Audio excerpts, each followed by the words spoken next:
ये कहानी एक छोटे से गांव की है जहां हर कोई एक पुराने और सुनसान रास्ते से गुजरने से डरता था। कहते थे कि वहां एक भूत रहता है। इस रास्ते का नाम भूतिया रास्ता पड़ गया था। गांव के लोग जब भी किसी जरूरी काम के लिए शहर जाते, वे इस रास्ते से बचकर जाते थे, भले ही उन्हें लंबा रास्ता तय करना पड़े।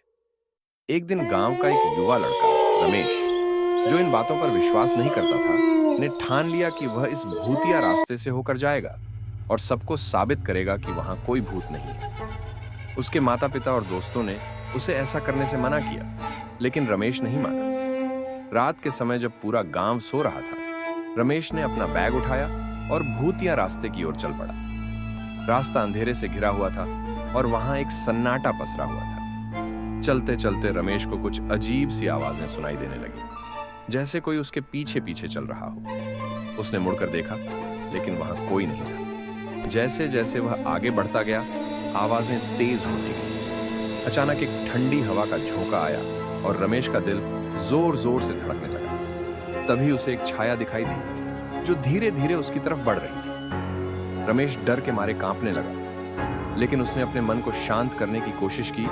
वह छाया धीरे धीरे पास आई और रमेश ने देखा कि वह वास्तव में एक बूढ़ा आदमी था। बूढ़े आदमी ने रमेश से कहा, डरो मत बेटा, मैं तुम्हें नुकसान नहीं पहुंचाऊंगा। मैं भी इसी गांव का था। वर्षों पहले एक हादसे में मेरी मौत हो गई थी और तब से मैं यहीं भटक रहा हूं। मैं बस चाहता हूं कि कोई मेरी आत्मा की शांति के लिए प्रार्थना करे। रमेश ने उसकी बात ध्यान से सुनी और वादा किया कि वह गांव के पुजारी से कहकर उसके लिए प्रार्थना करवाएगा। बूढ़े आदमी ने उसे धन्यवाद दिया और धीरे धीरे गायब हो गया। रमेश ने तेजी से उस रास्ते को पार किया और अगले दिन गांव में जाकर पुजारी से सारी बात बताई। पुजारी ने उस भूत की आत्मा की शांति के लिए विशेष पूजा की। उसके बाद से वह रास्ता फिर कभी भूतिया नहीं रहा और लोग बेझिझक वहां से गुजरने लगे। इस तरह रमेश ने न केवल अपने साहस से भूतिया रास्ते की सच्चाई को उजागर किया, बल्कि एक भटकती आत्मा को भी शांति दिलाई। शिक्षा।